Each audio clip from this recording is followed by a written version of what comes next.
ବର୍ଷା ଧୋଇଦେଲା ବିଶ୍ୱ ଆଦିବାସୀ ଦିବସ।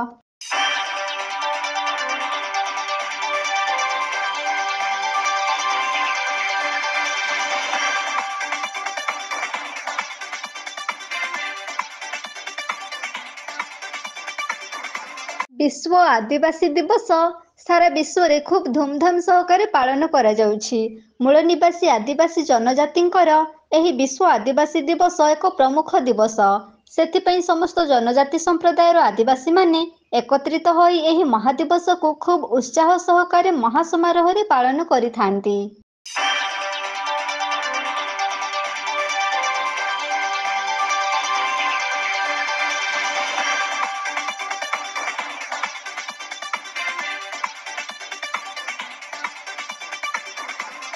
କିନ୍ତୁ ପରିତାପର ବିଷୟ ଯେ କେନ୍ଦୁଝରରେ ଏ ବର୍ଷ ବିଶ୍ୱ ଆଦିବାସୀ ଦିବସ ସେମିତି ଆକର୍ଷଣୀୟ ଢଙ୍ଗରେ ପାଳିତ ହୋଇପାରିନଥିଲା।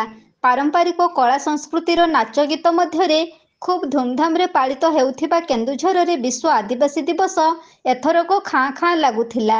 ନାଚ ଗୀତର ମାହୋଲ ମଧ୍ୟରେ ସହର ପରିକ୍ରମା କରି ଗୋଟିଏ ସ୍ଥାନରେ ଏକତ୍ରିତ ହୋଇ ଖୁସି ମନେଇବା ଦୃଶ୍ୟ ଏଥରକ ଦେଖିବାକୁ ମିଳିନଥିଲା।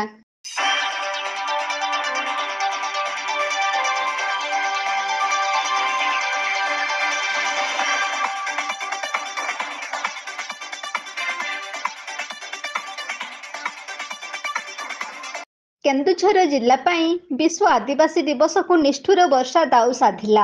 ବଣ ଜଙ୍ଗଲ ଘେରା ପାହାଡ଼ ପର୍ବତ ଘେରରେ ବାସ କରୁଥିବା ଆଦିମ ଜନଜାତି ଆସିବା ସମ୍ଭବ ହୋଇପାରିନଥିଲା।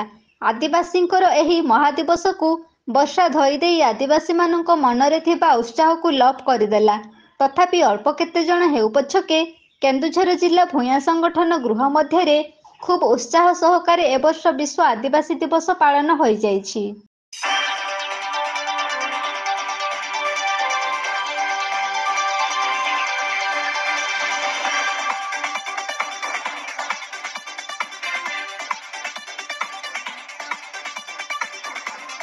ପୂର୍ବରୁ ମହାସମାରୋହରେ ବିଶ୍ୱ ଆଦିବାସୀ ଦିବସ ପାଳନ କରି କେନ୍ଦୁଝର ଜିଲ୍ଲା ଏକ ସ୍ୱତନ୍ତ୍ର ସ୍ଥାନ ତିଆରି କରିଛି। କେନ୍ଦୁଝର ମିଳିତ ଆଦିବାସୀ କଲ୍ୟାଣ ମଞ୍ଚ ସଭାପତି ଦନାର୍ଦ୍ଦନ ନାୟକ ଏବଂ ସମ୍ପାଦକ ଶ୍ୟାମସୁନ୍ଦର ନାୟକଙ୍କ ନେତୃତ୍ୱରେ ପାଳିତ ହୋଇଯାଇଛି ବିଶ୍ୱ ଆଦିବାସୀ ଦିବସ। ଏହି ଆଦିବାସୀ ଦିବସରେ 11 ସମ୍ପ୍ରଦାୟର ନେତୃତ୍ୱ ନେଉଥିବା ଆଦିବାସୀ ଯୋଗ ଦେଇଥିଲେ। ଏହି ଦିବସରେ ଆଦିବାସୀଙ୍କ ଗର୍ବ ବୀର ଧରଣୀଧର ଏବଂ ବିର୍ସା ମୁଣ୍ଡାଙ୍କ ଫଟୋଚିତ୍ର ପୂଜା କରିଥିଲେ।